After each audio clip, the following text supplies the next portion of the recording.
This is my website. I made it yesterday, and I don't know how to code.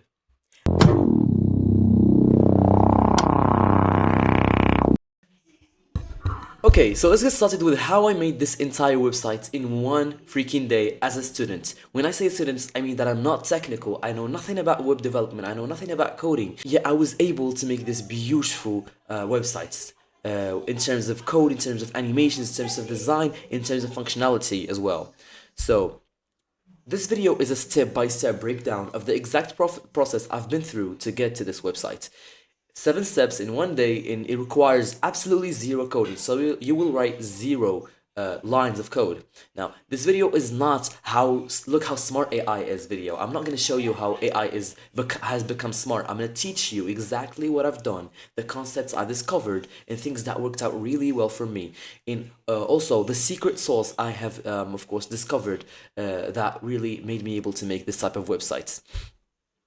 Now, real quick, if you've never used Cursor, which is the AI we'll be using today, here's what it is. It's basically a code editor, like VS Code. If you know what that is, but it's an AI built directly into that. You can just talk to.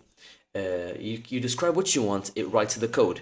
You don't have to understand the code, you just have to know what you want to be able to describe it clearly. So for me, I got the Pro subscription, it's for $20 a month. It was really worth it. The free version is fine to start, but the Pro model is noticeably smarter, better at following complex instructions, better at long projects, doesn't get confused as easily when your code base gets bigger. It's also, if you're serious about actually finishing a project, you just have to get the Pro. It's not that expensive, and the difference is really, really real. And why did I choose this AI? Well, the way I look at it from my perspective is that every other web development AI web development app you've ever seen out there, like Replit, like Lovable, those easy prompt to website type of apps are all not practical. They're not efficient. They just give you prototypes. If you want to make a prototype for your company, you want to show something to your boss, okay, fine, you can make something that helps you and your team. But I don't think it can go anywhere beyond that, because yes, you can make something that looks fine, that looks technical, practical, usable, but I don't think you can get to a point where you say, okay, I replaced a web developer in a web designer. And ultimately, the problem is that they don't give you access to your code. You don't know your code yet. I mean, let's just say the app you've made really went really well. You don't even have the code, access to the code. So how will you manage it? Now, this is what Cursor gives you. It gives you the ability to edit your code. Of course, as I said, you will not be editing any line of code, but there are some certain things I'm gonna explain that you have to understand in order to make fascinating kind of websites, not just any random template junk. So this is how to make a complete website with AI fast as fuck, so you don't have to waste 50 fucking prompts trying to get AI to make the animation a little bit smoother, not a little bit more complex. So one thing I wanted to kind of address here is that I spent like 2 hours watching videos about building websites with AI before I started, and almost every single one had the same freaking issue for some reason.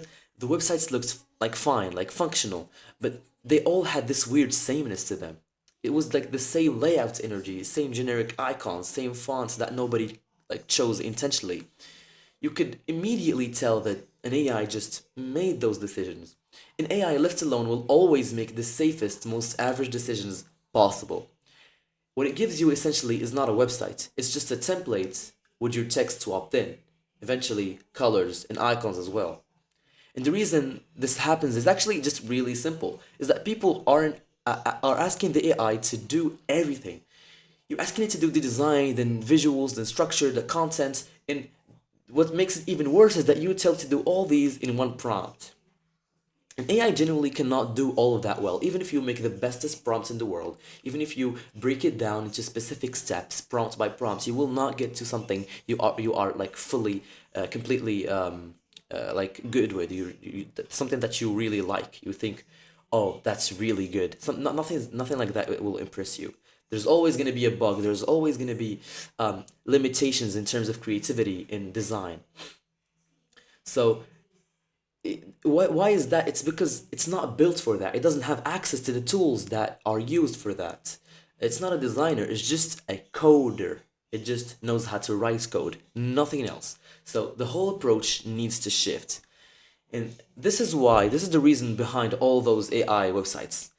Like, I have a question, like, why does every AI website look like this? You just have to ask yourself that and you will understand the whole thing.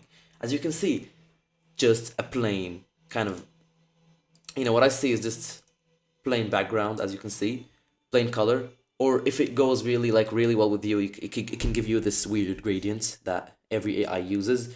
As you can see, components are all the same, just like borders here. Nothing unique into them. You just have generic icons here and there, and text with generic, of course, generic fonts that everybody uses. So that's the problem with AI. That's why your website just doesn't click for you. Now, this is why we need a reframe of the core concept of building an AI website. Now, here's how it's gonna work.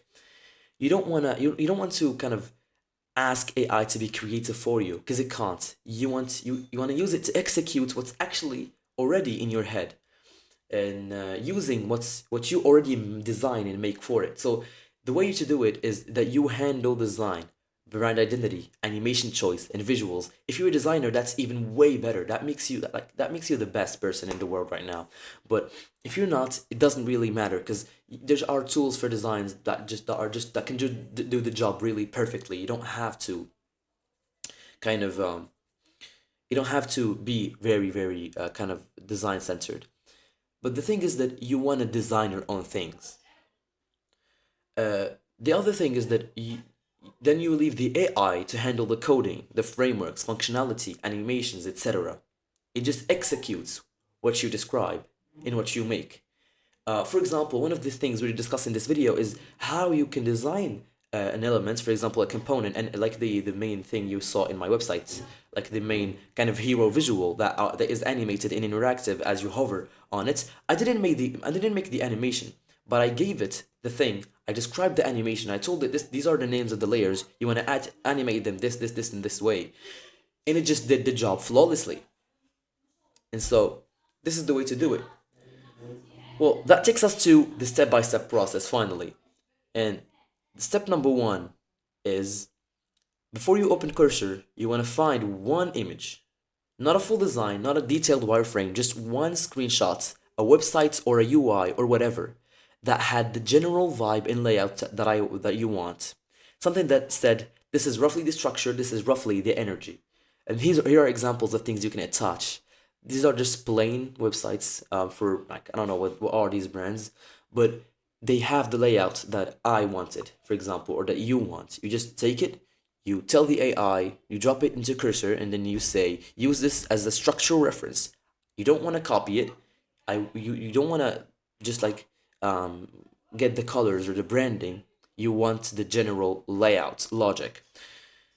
And that will give you the skeleton of the page, the sections, the rough proportions, the basic flow from top to bottom. And this is what I actually did. Of course, afterwards you just kind of change, kind of get to iterate things. You get to tailor things to your own liking. But this is just the main basic kind of base you want to build for yourself. And this is all this step is, of course. You're not designing, you're just giving Cursor a reference point, so it's not starting completely blind. Because when you tell it to start completely blind, it gives you, again, generic templates. So moving on to the step number two, which happens to be related to the stuff AI designs for you, if you ask it to design. Now, if you don't want this type of imagery, this type of, I don't know, illustrations in your website, then you want to bear with me, because you want to design your entire branding yourself. And when I say branding, I mean anything from fonts to logo to color palette to visual assets, so graphics, social media visuals, icons, illustrations, imagery, photography, everything. And when I say design, people often like tell me like, well, I'm not a designer, I'm not technical, I don't know how to design. What do I do, bro? Just go to Pinterest, find inspiration, then try to copy it using Canva and Unsplash. Canva is perfect for everything you want to make. It just does the whole job. You can export as the files that I'm gonna talk about later. So it just does the job. really perfectly. So it's just all about you. Are you willing to just sit there for like 1 day, 2 days? I don't know how much time it will take you to make the branding. So at the end, you will have the website that you want, and you will be proud of what you made. Or you want just to just like play hide and seek with the AI. Now, before we get to the step number four, I want to address two game changers, which happen to be the main thing, the main reason I made this entire video, because I discovered two impressive things. If you want to make custom animations, custom animated components that feel like you hired a motion designer, you want to understand two fundamental concepts. Number one, how to export SVG files of your designs that you made yourselves. Number two is how to make flawless prompts using AI, of course. You don't want to make prompts yourself. You don't want to write them yourself. You're a retard if you do that. So this is what we're going to get to. Now, step four is all about SVG files. It's a technical thing, but it matters a lot, so you want to pay serious attention here. When you export your assets from Canva or whatever, you want to export them as SVG. Not PNG, not GPG, you want to export them as SVG. And here's why, because PNG, sorry, is a flat image. Cursor AI can put it in on the page, but it can't really touch it. It can't animate it in a meaningful way. It cannot make it interactive. It just sits there. But an SVG is different, I think. SVG is essentially code. It describes the shapes, the paths, the elements. And this gives Cursor AI the ability to actually read it, to manipulate it, to animate it into individual parts, and make it respond to scroll or hover or click. And that is a completely different level of control. And that's how you get your animations that feel like they were built by an actual motion designer, because the file itself is workable, not just a flat image. So export everything as SVG. That's what you want to do. And of course, if you want to know how to do that, you can just watch a YouTube video tutorial. It's very easy. It's like exporting a PNG. Just switch the files and you'll be fine. So let's move on to step number 5, which is how to make flawless prompts. Now this step is kind of meta, but it's genuinely one of the most useful things I did. Before I typed a single instruction into Cursor, I went to Claude, and that's a different AI, Claude by Anthropic, and I basically did a brain dump. Here's my website, here are my sections, here are the assets I made, and here's the vibe I want. Here's what I want each part to do. And I asked Claude AI to turn all of that into structured, specific, well-organized prompts that I could feed into Cursor. And I think you heard it many places. I think in every single video about AI, they tell you want to make very specific, very well-structured prompts, and I think this is really important. That's why they address this, because if you give it a vague input, the AI will always give you a vague output, compared to if you give it a specific structured prompt, it gives you completely different results, because you actually give it what you really want in detail. So for instance, here's an example of how I made how I can convert a bad prompt into a perfect flawless prompt, which is both specific and technical and practical. I described what I wanted.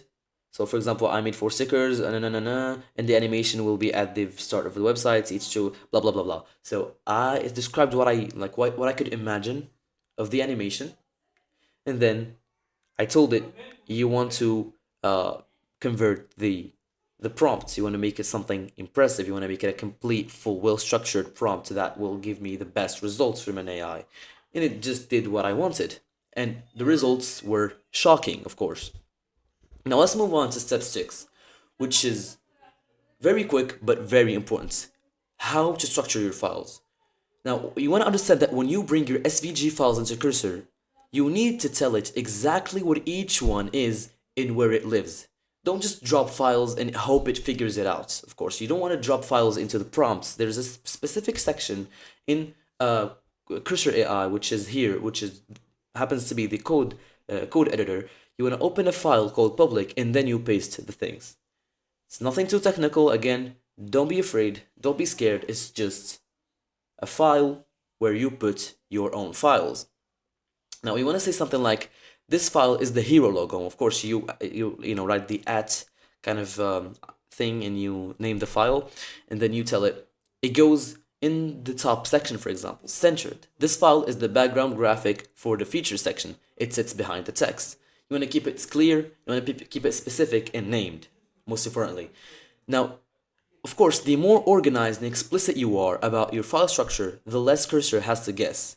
And when Cursor guesses, it's usually wrong in some annoying way that takes time to fix and money. So you want to spend the next extra 2 minutes being specific here. It saves you 20 minutes of debugging later. Now, moving on to step 7, which is the most important, and I think the reason why you are still watching this video is how the fuck do you animate your designs? Now, after you've exported your SVG files, after you understood how to make flawless prompts, you now get to put in the prompts and watch the AI cook, which is only done by Cursor AI, as I said. I feel like I'm sponsored, but I'm really not, guys. I'm really not sponsored. I wish I was, but I'm not. It's just a fucking three subscriber channel. By the way, please subscribe. I really that would really mean a lot. So we want to describe animations like a director giving notes. Most people say something like, add some animations to make it feel alive, make these animations smoother, adds kind of, I don't know what effects they might think of. And Cursor will add something, like a fade in there, like a slide in there, but nothing special, of course, because you haven't given it anything. You just gave it a very broad, kind of vague description of the feeling, which AI cannot understand.